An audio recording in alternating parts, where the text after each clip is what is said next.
Greetings, ladies and gentlemen, and welcome back to another Trek Collector review in 5 minutes. And this time I have the USS Enterprise The Cage special issue. Now, if you're one of these like me that jumped on board and ordered the ship straight away, it was $24.99, and then unfortunately it was dropped to $19.99. So a little bit of a sore point for me, but we're going to go into the model and we'll go through the magazine fairly quickly. So we're going to look at the magazine. So this is the Cage.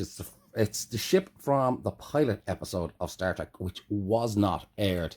And then basically it was reshown years later, and was also used in an episode of Star Trek, the footage from the original pilot. So a couple of differences with the Cage version.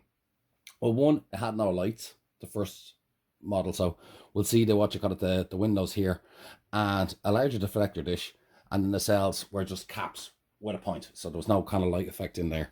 And that's a lovely illustration of the Enterprise. So we can see a studio model here of a Cage Enterprise, and we know that from the bridge dome, which is larger. The caps at the back of the nacelles, they don't have the round balls, but this would be one that would have been used for one of the reshoots, because we can see the Enterprise now has lights. Also with the Cage version, it had a little bit of a blue fin, and I think the original Enterprise had that for a little while as well. So just blue on the neck, which I only recently found out. And we have lovely Matt Jeffries concept work for the bridge plans, monitors, so forth like that. Everything being well thought out, as you can see in these drawings here. And interesting enough with the whole turbo lift shaft and your model, where it fits in the model and so forth like that.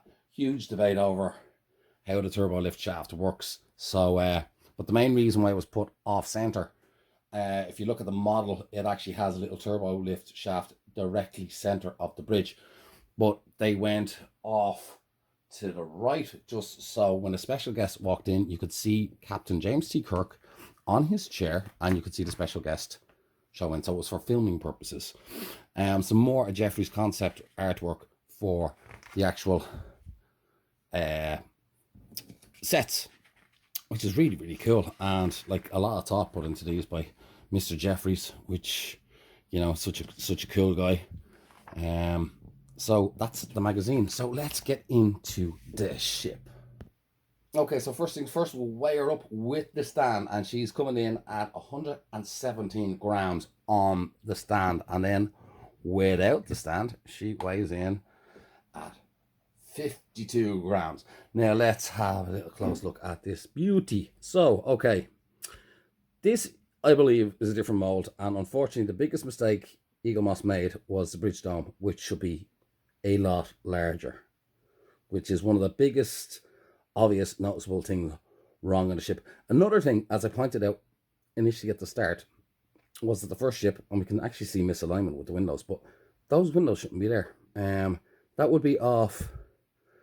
Well, technically they can be there, but if you're going from the Cage version, those windows shouldn't be there. They would have been painted on. There was no lights. So they're the lights of the studio model when it got redone for the second pilot, and the lights were put in. So technically I wouldn't say Cage variant.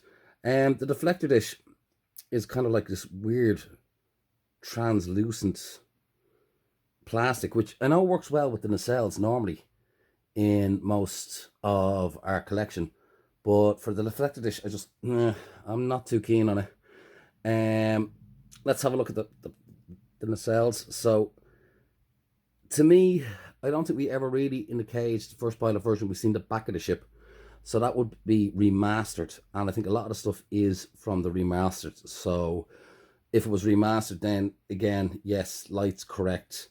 Not too sure about the impulse drive on the ship, but again, 100%. But now that's a bit unfortunate for me. Look, paint spill. So somebody put their hand on my paint.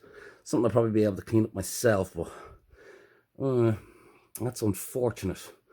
But however, overall, yeah, nice to have in the collection, but you know, it could have been a lot better. So that is my review in 5 minutes. Not the strongest one from Eaglemoss, unfortunately, but I hope you enjoyed the review, and see you in the next one. Take care, guys. Bye.